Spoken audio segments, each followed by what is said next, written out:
အားလုံးပဲမင်္ဂလာပါရှင်ခင်မောင်တန်နဲ့ Red New Agency တို့ကနေပြီးတော့ပူးပေါင်းတင်ဆက်တဲ့တွေ့ဆုံမေးမြန်းခန်းအစီအစဉ်ကနေပြီးတော့ကြိုဆိုလိုက်ပါတယ်ဒီနေ့ကျမတို့ဆွေးနွေးသွားကြမယ့်စကားဝိုင်းလေးကတော့တော်လိုင်းအနာဂတ်တို့ဥတီကြည့်ရှုခြင်းဆိုတဲ့ခေါင်းစဉ်လေးနဲ့ပဲဖြစ်ပါတယ်ဒီလက်ရှိနိုင်ငံရေးအခြေအနေကတော့အားလုံးသိကြတဲ့အတိုင်းပဲပေါ့နော်ဒီလိုထိလေရှာလွယ်အခြေအနေလို့ပြောလို့ရမယ်ထင်ပါတယ်ပေါ့နော်ဒီ2025ရွေးကောက်ပွဲအလွန်မှာဆိုရင်ဒီမင်းအောင်လှိုင်ရဲ့ဒီအတူရောင်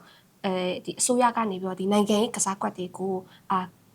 ုခက်ဆက်စိတ်ပုံဖော်လာတာမျိုးတွေတွေ့ရတယ်ပြီးတော့ဒီအတူရောင်ရွေးကောက်ပွဲကလည်းဖြစ်ပေါ်သွားပြီဆိုတော့ဒီ2020ရွေးကောက်ပွဲရလက်ကိုပေါ့နော်ဒီပြည်သူလူထုနဲ့ဒီနိုင်ငံတကာအတိမတ်ပြုမှုကဘယ်လိုမျိုးရှုမြင်နေကြလဲပြီးတော့ဒီအမျိုးသားဒီမိုကရေစီအဖွဲ့ချုပ်ဒီပါတီအနေနဲ့ကရောဘယ်လိုမျိုးသဘောထားမျိုးတွေရှိနေလဲဆိုတာကိုကျမတို့ဒီနေ့ဆွေးနွေးသွားကြမှာပဲဖြစ်ပါတယ်နောက်ပြီးတော့ကျမတို့ဒီရှေ့ဆက်လာမယ့်ဒီနိုင်ငံရေးပြီးတော့ဒီတော်လန်ရေးအနာဂတ်အခင်းချင်းမှာလည်းပေါ့နော်ဘယ်လိုပုံစံမျိုးတွေဒီရှိနေမလဲပြီးတော့ဖြစ်ပေါ်လာတဲ့ဒီရဲ့တပ်ပေါင်းစုတွေနဲ့ဘယ်လိုမျိုးဘု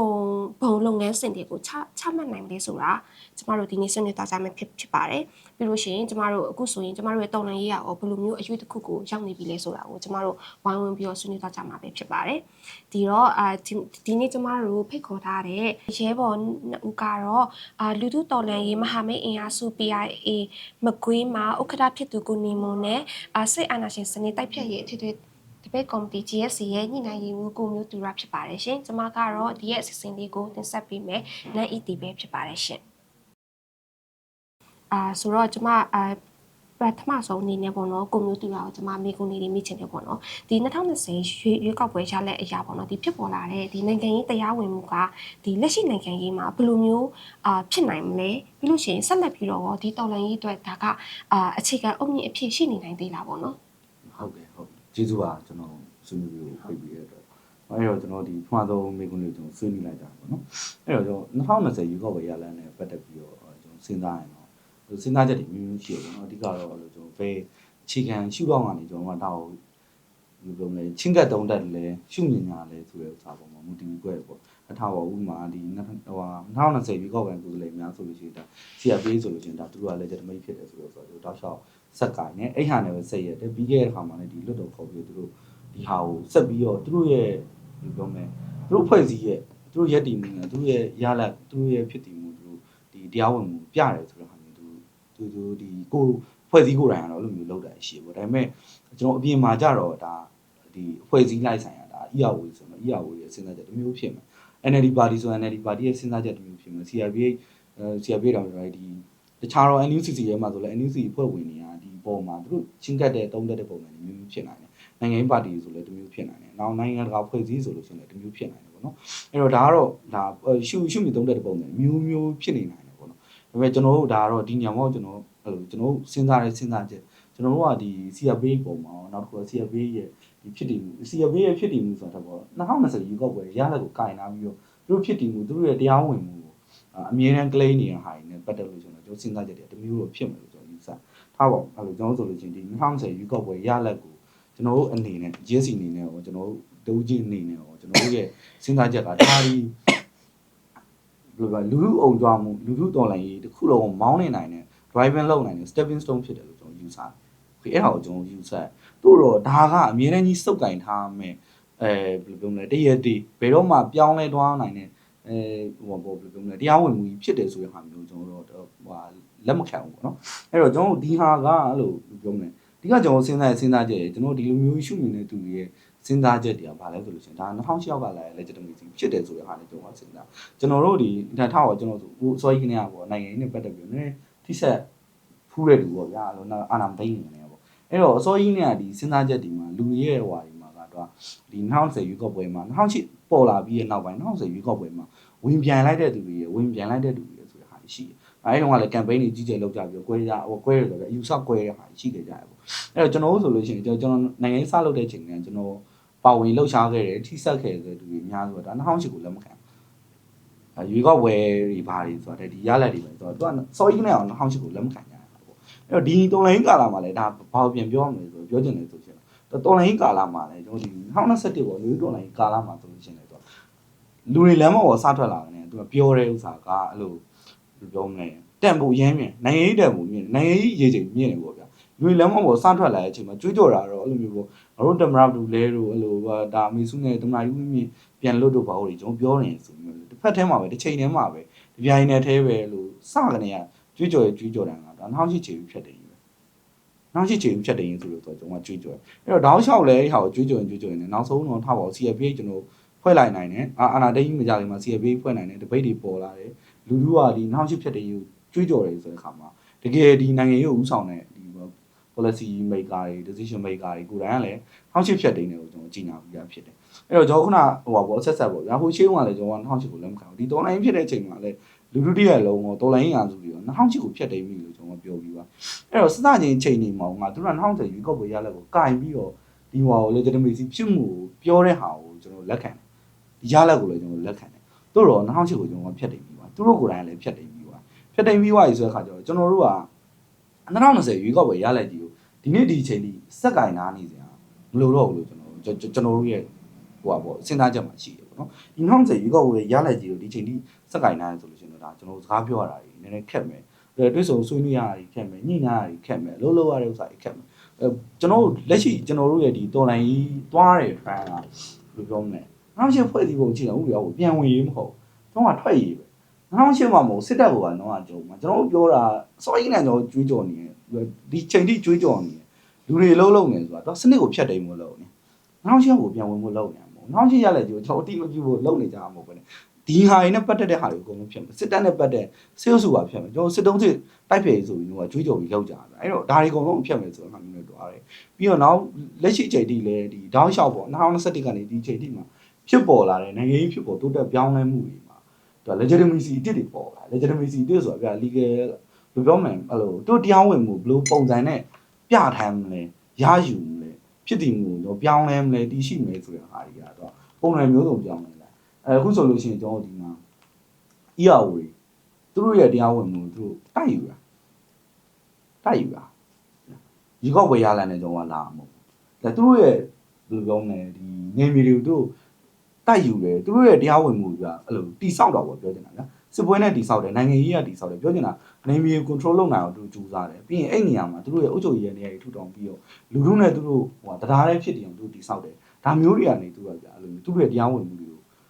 တိဆောက်နေတဲ့အချိန်မှာကျွန်တော်တို့ကတစ်ဖက်မှာ2008ဒီခြေဦးအောက်ကထွက်လာတယ်2010ရွေးကောက်ပွဲရလက်ကြီးနဲ့ကျွန်တော်ကဒီဖွဲ့စည်းတွေကတချို့ဖွဲ့စည်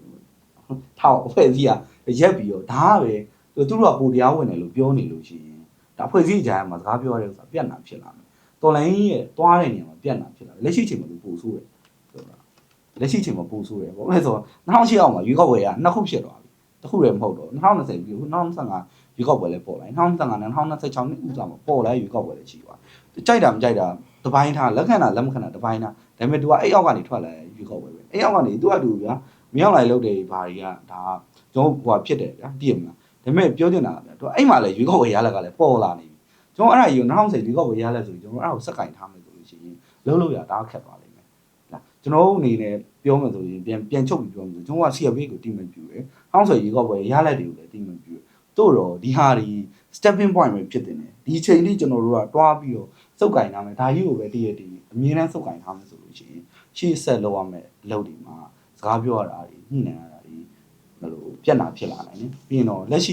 ကျွန်တော်ဗမာပြည်ရဲ့ trend ဟို trend တော့ပြောတယ်ဗမာပြည်ရဲ့အခြေအနေကညီပြင်းဗဂရီအခြေအနေကတော်လိုင်းရဲ့အခြေအနေက legitimacy ကနေ legitimacy အများကြီးပေါ်လာပြီအဲ့ဒါတော့ကျွန်တော်ခုနပြောလို့ပဲဘာလဲဆိုလို့ရှိရင်တော့ ERO တွေ PDF တွေကသူတို့ရဲ့နေမြေသူတို့ရဲ့ရန်တရားတွေကိုကိုယ်တိုင်တိဆောက်ပြီးတော့ညီပြင်းမှာဒီ administration တွေ public service တွေပေးပြီးတော့သူတို့ရဲ့ legitimacy ကိုရယူနေပြီဆိုတဲ့ဥစ္စာကိုနော်ဆွေးနွေးကြပါဟုတ်ကဲ့ပါအခုလိုမျိုးဆွေးနွေးပေးတဲ့ကိုမျိုးတူလာကျေးဇူးတင်ပါတယ်ပေါ့နော်ဒီအခုဆိုရင်ကိုမျိုးတူလာဆွေးနွေးသွားတဲ့အချိန်မှာဆိုရင်ဒီ2020ရွေးကောက်ပွဲကိုကျမတို့ဒီအာနာသိန်းစာမှာကျမတို့ကလက်ခံတဲ့ဒါကတရားဝင်မှုတစ်ခုဖြစ်တယ်ပေါ့နော်ဒါပေမဲ့အခုချိန်လေးတရားကိုဆက်လက်ပြီးတော့စောက်ကင်ထားမယ်ဆိုရင်တော့ဒါကကျမတို့ဒီရှေ့ဆက်သွားမယ်ဒီနိုင်ငံရေးအခင်းကျင်းမှာဆိုရင်အခက်အခဲတွေဖြစ်လာနိုင်တယ်ပေါ့နော်ကျမတို့တရားမျိုးအင်အားစုတွေနဲ့ကျမတို့တွေ့ဆုံဆွေးနွေးရေးတွေမှာဆိုရင်ဒါတွေကအခက်အခဲတစ်ခုဖြစ်လာနိုင်လို့ပြောသွားတယ်နောက်တစ်ခုကကြတော့ဒီ ARO တွေဆိုရင်သူတို့တွေတရားဝင်မှုကိုပေါ့နော်ဟိုသူတို့ကိုယ်တိုင်တိုက်ပြီးတော့ယူနေရပဲဖြစ်တယ်ပြီးလို့ရှိရင်သူတို့ဆိုရင်ဒီလူတို့ရဲ့ယုံကြည်မှုပေါ့နော်အဓိကယူပြီးတော့ဆိုရင်သူတို့ကဒီလူတို့နဲ့တရားတဲ့တည်ရှိနေပြီးတော့သူတို့ရဲ့ တရားဝင်မှုကိုဒီလိုမျိုးတည်ဆောက်နေရဖြစ်တယ်လို့ကိုမျိုးသူကဆွေးနွေးသွားတယ်ပေါ့နော်အဲ့တော့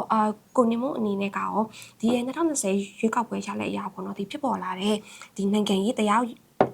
နိုင်ငံရေးဒီ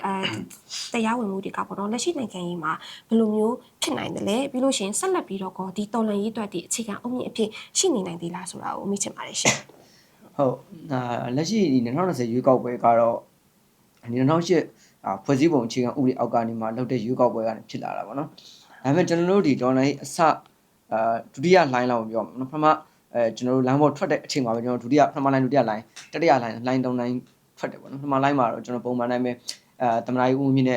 မေတော်အောင်ဆန်းစုကြည်လွတ်မြောက်ရေးပေါ့နော်ရွေးကောက်ပွဲပြန်လဲရွေးကောက်ပွဲရလက်ကိုအတိမတ်ပြုရေးလွတ်တော်ခေါ်ရေးဆိုတဲ့ဆူရွေးလို့အဆင့်အဲ့ကနေမှနောက်တစ်ဆင့်တက်သွားတဲ့အချိန်မှာကျွန်တော်2008ဖွဲ့စည်းပုံအခြေခံဥပဒေဖြည့်ရေးပါလာတယ်ဒီစစ်သုံးစစ်မြစ်ပြည့်ရေးတွေပါလာတယ်စစ်တပ်နိုင်ငံရေးကလုံးဝဖက်ထုတ်ရေးစစ်တမ်းလျားပြန်ရေးဆိုတဲ့အဆင့်တွေပါလာတယ်ဆိုတော့ဒါကနိုင်ငံရေးစီအဆင့်ပြီးတစ်ဆင့်တက်လာတဲ့အနေအထားဖြစ်တယ်ပေါ့နော်ဆိုတော့အဲ့ဒီအချိန်ဒီမှာစမှာတော့ဒီ2008ဖွဲ့စည်းပုံအခြေခံဥပဒေဖြည့်တင်ရေးကိစ္စမှာကျွန်တော်တို့တွေအများကြီးညှင်းပွားခဲ့ရတယ်အများကြီးညှင်းပွားခဲ့တဲ့အခါမှာလူထုကိုယ်တိုင်ကလည်းပြောတယ်2008ကတော့ဖြတ်တယ်2008ဖြတ်ရင်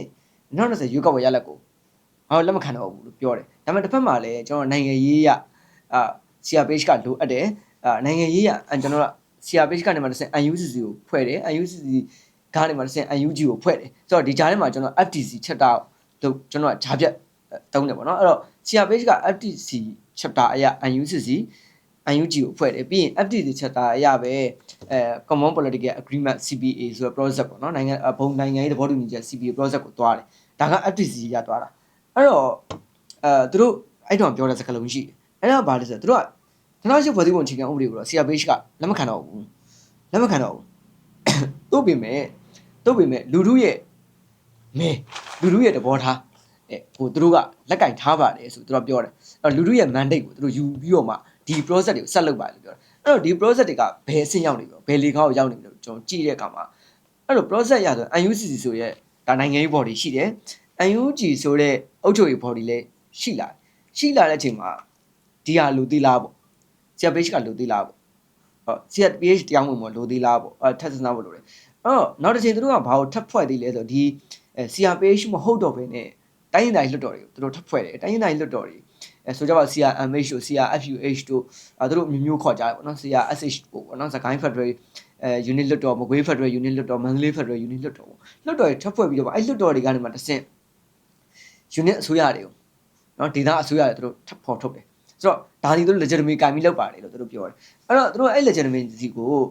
ုလူထုရဲ့ mandate ကိုရွေးကောက်ပွဲရလက်ကိုဘယ်ချိန်ထိအသက်ဝင်သေးလဲလို့သူတို့ဘယ်လိုထုတ်ပြန်လဲလို့ဆိုတဲ့အခါမှာသူတို့ရဲ့ထုတ်ပြန်ချက်ရတော့နောက်တစ်ချိန်တရားမျှတတဲ့ရွေးကောက်ပွဲမတိုင်ခင်ထိဆိုလဲဟာပြောတယ်အဲ့တော့သူတို့ကဘာနဲ့သွားတူလဲဆိုတော့90ရွေးကောက်ပွဲရလက်နဲ့တူတယ်အဲ့တော့ဒါပေမဲ့90ရွေးကောက်ပွဲရလက်ဒီ2012ကြားပြရွေးကောက်ပွဲဝင်သွားတဲ့အချိန်မှာ90ရွေးကောက်ပွဲအော်တိုပြတ်သွားဆိုတော့ဒါပေမဲ့90ရွေးကောက်ပွဲတုန်းကလည်းရွေးကောက်ဒီ90အမှတ်တွေပြောခဲ့တာပဲနောက်တစ်ချိန်တရားမျှတတဲ့ရွေးကောက်ပွဲမပေါ်ချိန်ကြီးလို့ပြောတာအဲ့တော့စနစ်ဂျားပြရွေးကောက်ပွဲကတရားမျှတရွေးကောက်ပွဲแล้วကျွန်တော်မေးစရာရှိတယ်ဒါပေမဲ့အဲ့2012ရွေးကောက်ပွဲဒီတကယ်ကြတော့ဟိုစစ်ကောင်စီကဖန်တီးထားတဲ့ရွေးကောက်ပွဲပဲဟိုတရားမျှတရွေးကောက်ပွဲလူထုတွေတရားမျှတတဲ့1990တုန်းကလို့တရားမျှတရွေးကောက်ပွဲလို့ကျွန်တော်တို့ကရှင်းလိုက်ရင်ဘာမှမဆိုင်ဘူးဒါကဟိုတမန်ကြောင်ရပြောတာအဲ့တော့ဟိုသူတို့တွေဘယ်လိုပဲစာရေးထွန်းနေသူတို့ပေါ်မှာမူတည်နေတာသူတို့ဟိုငါတို့ legitimate ရှိနေသေးတယ်ငါတို့မရှိတော့ဘူးဆိုဆုံးဖြတ်ချက်ကသူတို့ပေါ်မှာမရှိရဟိုပြည်သူကိုတကယ်ကြည်သေးလားဆိုတဲ့မိကုန်းကျွန်တော်ပြန်ပေးရမှာနော်အဲ့တော့ဟိုဆွမ်းနာကွန်မြူနတီကပြောသားတဲ့ထဲမှာလည်းပါတရားဝင်မှုလို့ပြောတဲ့ခါမှာဟိုပြည်သူရဲ့သဘောထားပါနော်ပြည်သူနဲ့တသားလည်းဖြစ်နေသေးရကတော့ဟိုဘယ် legitimacy မှမလို့ဘယ်ဥပဒေကြောင့်မကျွန်တော်တို့ကပြည်သူကအာဏာကိုအနှင်းထားတယ်လို့ယုံကြည်နေသူပြည်သူနဲ့ငါတို့ကတသားလည်းရှိနေတယ်ပြည်သူရဲ့ဝန်ဆောင်မှုတွေကျွန်တော်လုပ်ပေးနိုင်တယ်ပြည်သူနဲ့အတူရက်တည်နိုင်တယ်ဆိုနေသူကတော့သိကြတယ်ပြည်သူကလည်းဒီအစိုးရပေါ်မှာရှိနေမှာပဲဟောအဲ့တော့ဟိုတော်လန်ရေးအခြေအနေရလက်ရှိနိုင်ငံရေးအခြေအနေရ CRPH သုံးလျာတော့ရှိဖို့လိုအပ်လိမ့်မယ်ရှိကောင်းလည်းရှိဖို့လိုအပ်လိမ့်မယ်ဒါပေမဲ့ကျွန်တော်တို့ကဒီ2020ရွေးကောက်ပွဲကိုကင်ပြီးပြောရတဲ့ဆိုင်ရင်လူထုကငါတို့ဘက်မှာရှိနေပါသေးတယ်ဆိုတာကိုပြောတာဖြစ်တယ်2020ရွေးကောက်ပွဲကိုကျွန်တော်ကင်ပြီးပြောရင်2020ဒီဘယ်ကဖြစ်လာတာလဲဆိုတော့ဟိုသူ့ရဲ့မိခင်ကိုကျွန်တော်တို့ပြန်ကြည့်ရမှာပဲအဲ့တော့ကျွန်တော်2008ကိုမလိုတော့ဘူးလည်းပြောသေးတယ်သူ့ရဲ့မိခင်ကိုကြောက်လဲကျွန်တော်တို့ကပြန်လက်ခံနေတယ်လို့ဖြစ်နေတယ်ဆိုတော့ဟိုဒါကိုကျွန်တော်ပြန်စဉ်းစားဖို့လိုတယ်တကယ်2008ပြတ်ပြီဆိုရင်ကျွန်တော်အဲ့စကားလေးမပြောနဲ့တော့ပြည်သူလူထုငါတို့ဘက်မှာရှိနေသေးတယ်ဒီချက်နဲ့နေပါပြီ အဲကြောင့်ကျွန်တော်တို့ကတောက်လျှောက်တော်လိုင်းမှာကျွန်တော်စလိုက်ပြောခဲ့တာလူထုကတော်လိုင်းကိုစိတ်မပြတ်ဖို့ပဲလို့လေလူထုပါနေသေးတော်လိုင်းရရှေ့ပြီးတော့ခီးဆက်လို့ရတယ်အဲ့လူထုမပါတော့တဲ့အချိန်လူထုလက်မခံတော့တဲ့အချိန်တော်လိုင်းရပြီးဆုံးသွားတာပဲအဲ့လူထုပါခြင်းမပါခြင်းနဲ့ပဲကျွန်တော်တို့ကဆုံးဖြတ်ရမှာဖြစ်တယ်အဲ့လူထုကကိုယ်ဝန်းရံနေသေးလားလူထုကကိုယ်ထောက်ခံနေသေးလားပဲပြောရမှာရွေးကောက်ပွဲရလက်တီလူထုရဲ့သဘောထားကလေဒီနေ့သဘောထားနဲ့မနေ့ကသဘောထားနဲ့လူချင်းမတူတာအဲ့တော့9နှစ်တာကြာသွားပြီဖြစ်တဲ့သဘောထားတစ်ထက်တည်းကြာအောင်မလားဆိုတာအများကြီးရှိနေတယ်အဲ့တော့ကျွန်တော်တို့ပုံမှန်ရွေးကောက်ပွဲနော်4နှစ်တစ်ချိန်9နှစ်တစ်ချိန်လုပ်ကြတာအဲ့တော့ဒီနှစ်မှာကျွန်တော်ဒီ LLD ကိုပေးခဲ့ပြီမဲ့ LLD စင်မပြေတော့အချိန်မှာလာမယ့်နှစ်မှာကျွန်တော်ဒီနောက်ထပ်ပါတီတစ်ခုပေါ့ဆိုပါစို့လူပေါင်းတွေဝင်လာကျွန်တော်လူပေါင်းတွေပါတီမဲပေးရင်မဲပေးမယ်ဒါမှမဟုတ်တားဆန်ကြအောင်ကျွန်တော်မဲပေးရင်မဲပေးမယ်ခမောက်ပါတီကိုမဲပေးရင်မဲပေးမယ်ဒါကကျွန်တော်ရဲ့စိတ်ဆန္ဒဖြစ်တယ်ကျွန်တော်ပထမဆုံးမဲပေးတဲ့ပါတီကကျွန်တော်ကိုယ်စားမပြုတော့ဘူးကျွန်တော်ခံစားရတဲ့အချိန်မှာကျွန်တော်ပြောင်းပါမယ်ဒါလူထုရဲ့သဘောထားကလည်းအမြင်နဲ့ပြောင်းနေဒါကျွန်တော်တို့လူမျိုးတော်စိတ်ထဲမှာရှိနေဒီလူကဟိုငါတို့လွတ်တော်ဆိုတဲ့လွတ်တော်ကိုယ်စားလှယ်ဆိုတဲ့သဘောထားကိုကျွန်တော်ကဟိုကိုစားပြုဒီမိုကရေစီကလာလေပြည်သူ့ကိုကိုစားပြုပြီးလုပ်တာဟိုပြည်သူ့ကိုကိုစားပြုတယ်ဆိုတာပြည်သူ့ရဲ့လိုအပ်ချက်တွေပြည်သူ့အစာလွတ်တော်ထဲမှာစကားပြောနိုင်ပေးရမယ်ပြည်သူ့အစာပြည်သူ့ဖြစ်နေတဲ့အကြောင်းအရာတွေလွတ်တော်ထဲမှာပြောပေးရမှာလေအဲ့တော့သူတို့လွတ်တော်ဘယ်နဲ့ချင်းခေါ်နိုင်ပြီလဲဆိုတာလည်းကျွန်တော်တို့တွက်ဖို့လိုတယ်အဲ့တော့လွတ်တော်ထဲမှာပြည်သူ့ရဲ့ကိုစားဘာတွေစကားပြောနေပြီပြည်သူ့ရဲ့လိုအပ်ချက်တွေကိုဘာတွေပြောနေလဲပြည်သူကဟိုမှာထမင်းငတ်နေပြီပြည်သူရဲ့ဟိုမှာလင်းရင်ဘုံနိုင်နေခံစားနေရပြီပြည်သူကဟိုမှာစစ်ဆောင်နေရပြီအဲ့တော့ public service ပေါ့နော်ပြည်သူ့ဝန်ဆောင်မှုဘယ်လိုပြီးမလဲဆိုတော့သူတို့ဘာတွေဆွေးနွေးနေလဲဘာကူမှမဆွေးနွေးနေနိုင်တော့ကျွန်တော်တို့ကကိုစားပြုမယ်လို့ကိုရွေးမှာပဲလေနော်ဆိုတော့ဒီအခြေအနေဒီခင်းချင်းတော့ဟိုကျွန်တော်တို့မှာရှိတတ်ကြတယ်ဟိုဒီဟာကိုတော့ဟိုကျွန်တော်တို့သိဖို့လိုတယ်အဲ့တော့အဲ့ဟာကိုသိပြီဆိုရင်တော့ကျွန်တော်တို့ကဒီဟာကိုဆက်လက်မကင်တော့မနဲ့လူတူးနဲ့တသားလေးဖြစ်အောင်လုပ်ပြီးတော့မှလူတူးနဲ့ဆက်သွားမယ်ဆိုရင်တော့ဟိုဒီ2020ဒီ2008တိမလို့တော့ကျွန်တော်လူနဲ့တသားဖြစ်ပြီကျွန်တော်တို့ကဒီနိုင်ငံရေးတရားဝင်မှုကိုဆက်သွားလို့ပြဆွမ်းကကွန်မြူနတီကပြောသလိုပဲ ERO တွေပဲကြည့်လက်ရှိနေဦးတော်လိုင်းမှာပေါ်လာတဲ့ PDF တွေပဲရှိလူထုမဲနဲ့တက်လာတဲ့လူတွေမဟုတ်ဘူးအားလုံးကဟိုကိုစိတ်ဆန္ဒနဲ့ကိုတော်လန်ရေးတွေကိုခြေစုံပြုတ်ဝင်လာတဲ့လူတွေဒါပေမဲ့လူထုကလက်ခံတဲ့အခါမှာဟိုလူထုခေါင်းဆောင်မဖြစ်လာရင်တော့မှသူ့နယ်သူ့ရွာသူ့ဒေသမှာခေါင်းဆောင်အနေနဲ့ဒီလူထုကလက်ခံနေတဲ့အခါမှာတရားဝင်မှုရှိတယ်ဒါကိုပဲကျွန်တော်တို့ခေါင်းထဲထည့်ထားဖို့လိုပါတယ်တရားဝင်မှုဆိုတာကလူထုရဲ့စိတ်ဆန္ဒနဲ့လူထုရဲ့လက်ခံမှုနဲ့ပဲဆိုင်ပါတယ်ဟုတ်ကဲ့ပါအခုလိုမျိုးဆွေးနွေးပေးတဲ့အတွက်ကိုနေမို့ကျေးဇူးတင်ပါတယ်ပေါ့နော်ဒီမှာဆိုရင်ကိုနေမို့ဆွေးနွေးသွားတဲ့နေရာမှာဆိုရင်ကျမတို့ကဘယ်လိုမျိုးဟိုတရားဝင်မှုကိုဘယ်လိုမျိုးတည်ဆောက်ကြမလဲဆိုရင်ဒါကပြည်သူလူထုနဲ့တသားတည်းရှိဖို့လိုအပ်တယ်ပြည်သူကလက်ခံလို့ရှိရင်ဘယ်လိုအခြေအနေမျိုးမှာဖြစ်ဖြစ်တရားဝင်မှုဖြစ်တယ်ပြီးလို့ရှိရင်လူထုကလည်းဒီတော်လန်ရေးကို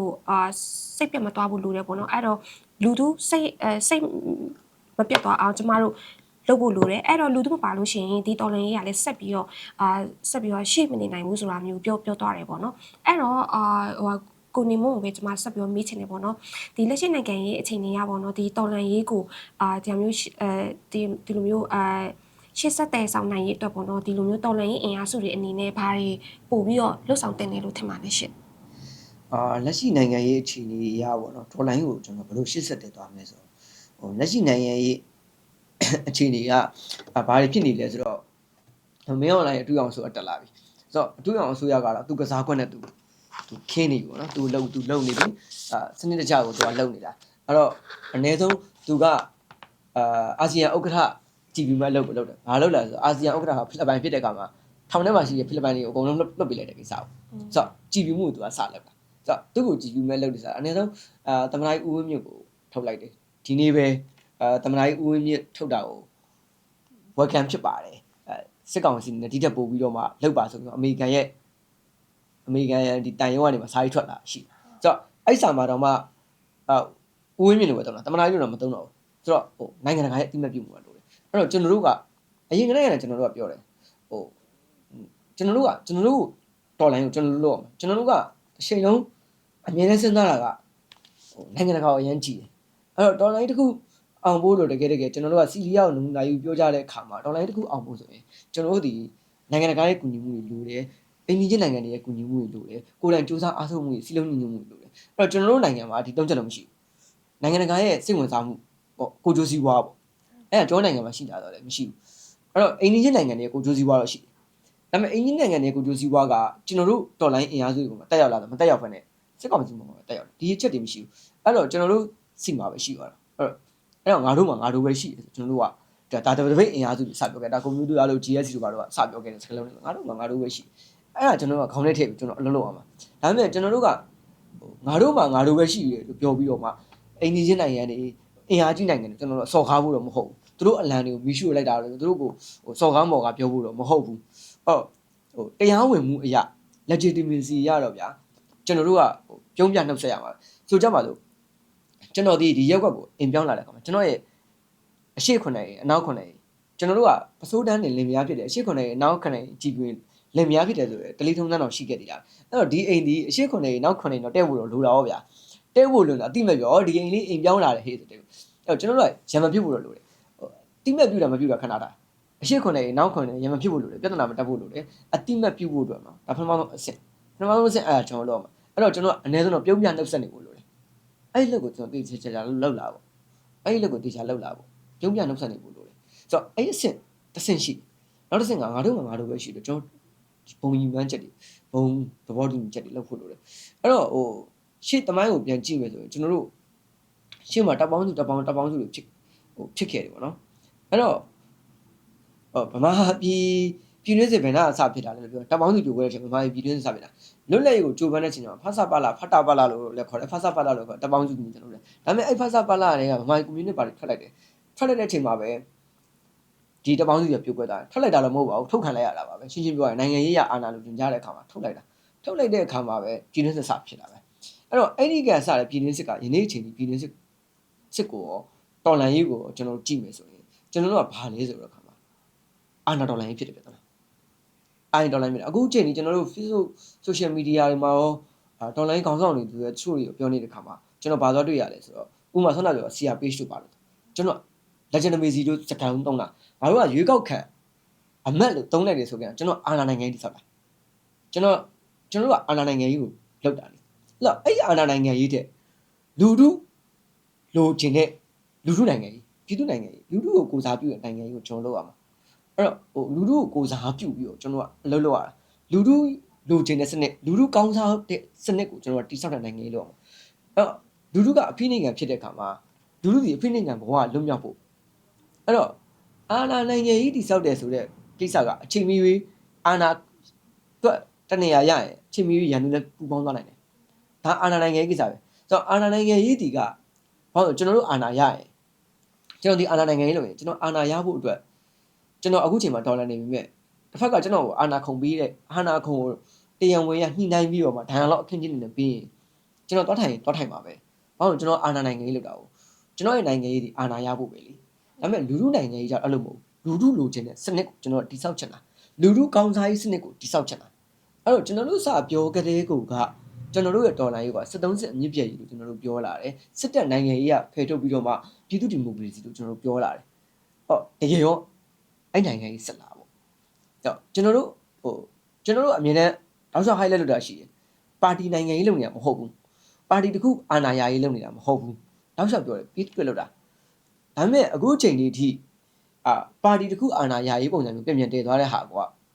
တော်လှန်ရေးရဲ့စူးကျူဖြစ်တယ်ကျွန်တော်တို့အဲ့လိုမဟုတ်ဘဲနဲ့လူထုရဲ့အတန်ကိုနားထောင်ပြီးတော့မှကျွန်တော်လိုက်ရမှာကျွန်တော်တို့ကတပိတ်ထွက်တဲ့အချိန်မှာတော့အတန်နဲ့အလံကိုနားဆွင့်အတန်နဲ့အလံကိုနားဆွင့်ဆိုတဲ့ဟာကမှန်တယ်ဒါတပိတ်မှာမှန်တယ်လေဒါပေမဲ့တော်လိုင်းမှာကအတန်နဲ့အလံကိုနားဆွင့်ဆိုကျွန်တော်လူထုအတန်ကိုနားဆွင့်ရမှာလူထုအတန်ကိုနားဆွင့်ရတော့မှာလူထုကတပိတ်စထွက်တော့တပိတ်ရဲ့အတန်နဲ့အလံကိုနားဆွင့်မှာမဟုတ်တော့ဒီနေ့နိုင်ငံရေးဥဆောင်နေပါနိုင်ငံရေးလုပ်နေတဲ့လူတွေကတော့လူထုရဲ့အတန်ကိုနားဆွင့်ပြီးတော့လုပ်လူထုကဘာဖြစ်ချင်နေပြီလဲလူထုကဘာဖြစ်နေပြီလဲလူထုကဘယ်လိုရှိနေပြီလဲဒီဟာကိုပဲအခြေပြုပြီးတော့မှာအဲ့တော့ကျွန်တော်တို့ကရှေ့စိတ်ဘာတွေလုပ်ရမှာလဲဆိုလူထုတန်တန်းထောက်ဖို့ပဲလုပ်တယ်အခုလူထုကမင်းဟုတ်လားသိမပြုလားမပြုဘူးလူထုက2025အတူရောင်ရွေးကောက်ပဲသိမပြုလားမပြုဘူးအဲ့ဆိုကျွန်တော်တို့လူထုကကျွန်တော်တို့ဘက်မှာရှိနေသေးတယ်ကျွန်တော်တို့ဘက်မှာရှိနေသေးတယ်အဲ့တော့လူထုဒီဘာလုပ်ချင်နေရလဲပေါ့လူထုဒီဘာလုပ်ချင်နေသေးရလဲအဲ့ဒါကိုကျွန်တော်ဆက်နာထားအောင်လုပ်တယ်အဲ့ဆက်အယူတိုင်းဆက်သွားဖို့လိုတယ်လူထုဒီတပေါင်းစုကိုလိုချင်နေတာလားတသိတက်တန်နဲ့တမိတ်နဲ့စူးစီးညီညာတဲ့တော်လိုင်းအောင်မြင်အောင်လိုချင်တာလားပေါ့အဲ့တော့လူထုက UNG ကိုပြုပြင်ပြောင်းလဲစေချင်တာလားပေါ့ဒါဆိုရင်ကျွန်တော်ပြုပြင်ပြောင်းလဲဖို့လိုတယ်ပြုပြင်ပြောင်းလဲတဲ့ခါမှာလည်းရေရင်ဝုန်းဝင်းပြုပြင်ပြောင်းလဲတယ်ဆိုတဲ့ခါမှာကျွန်တော်ကလူချင်းနေတာမဟုတ်ဘူးနော်က ကစားနေရဒီကစားသမားဘောလုံးကထဲမှာကြည့်မယ်ဒီကစားသမားမောနေဒီကစားသမားမှာနောက်ကစားသမားထည့်လိုက်မယ်ဆိုတော့လူစားလေးတဲ့ဟာမျိုးမဟုတ်ကစားကွက်တစ်ကွက်လုံးပြောင်းရမှာကစားတဲ့ပုံစံတစ်ခုလုံးပြောင်းရမှာအဲ့တော့442ကစားနေဘောလုံးကစားနေတယ်442ကစားနေရနေမှာကျွန်တော်က343ကစားရင်လည်းပြောင်းကစားရမှာကျွန်တော်တို့ကစားကွက်တွေကကြောင်းတင်ပြောင်းကစားကွက်လည်းပြောင်းပဲ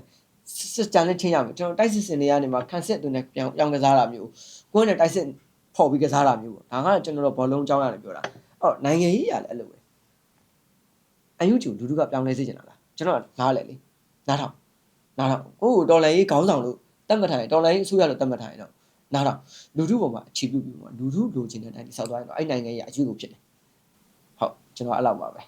ဟုတ်ကဲ့ပါအခုလိုမျိုးဆွေးနွေးပေးတဲ့ကိုနေမုံကိုကျေးဇူးတင်ပါတယ်ပေါ့နော်ဒါဆိုရင်ကိုနေမုံပြောရတဲ့ထဲမှာဆိုရင်ကျမတို့ကလူထုနိုင်ငံရေးလုပ်နေတာဖြစ်တယ်ပြီးတော့ဒီလူထုနိုင်ငံရေးဆိုတာလူထုကောင်စားရေးပြည်သူဒီမိုကရေစီဖြစ်ဖို့လိုတယ်လို့ပြောသွားတယ်ပေါ့နော်အဲ့တော့ကျမတို့ကလူထုအတန်နားထောင်ဖို့လိုတယ်နားဆင်ဖို့လိုတယ်အခုချိန်မှာဆိုရင်အခုချိန်ထိပေါ့နော်လူထုကကျမတို့ဘက်မှာပဲရှိနေရလို့ဆက်ပြီးတော့ပြောသွားတယ်ပြီးလို့ရှိရင်လူထုကပြပြင်ပြောင်းလဲစေချင်တာတွေဥမာဒီ NUG ကိုပြပြင်ပြောင်းလဲစေခြင်းတဲ့အရာတွေမှာဆိုရင်ပြုပြင်ပြောင်းလဲပေးဖို့လိုတယ်အဲ့လိုမျိုးပြုပြင်ပြောင်းလဲတဲ့အခါမှာလည်းကျမတို့ကလူစားထိုးလဲတာမျိုးတွေမဟုတ်ဘဲနဲ့တကယ်ကိုရဲဝဝနဲ့တကယ်ကိုကောင်းမွန်တဲ့အရွေးတစ်ခုဖြစ်ဖို့တကယ်စနစ်တစ်ခုဖြစ်ဖို့ပြောင်းလဲဖို့လိုတယ်လို့ပြောသွားတယ်လို့ကျမကတော့နားလည်လိုက်ပါတယ်ပြီးတော့နောက်တစ်ခုကကြတော့ဒီလိုမျိုးလူထုကိုဒါအခြေပြုပြီးတော့ဒါပြုပြင်ပြောင်းလဲရေးတွေလုပ်သွားမယ်ဆိုရင်တော့တေချာတယ်ကျမတို့ရဲ့တော်လှန်ရေးကအရွေးတစ်ခုကိုရောက်နေမှာပဲလို့ပြောသွားတယ်ပေါ့နော်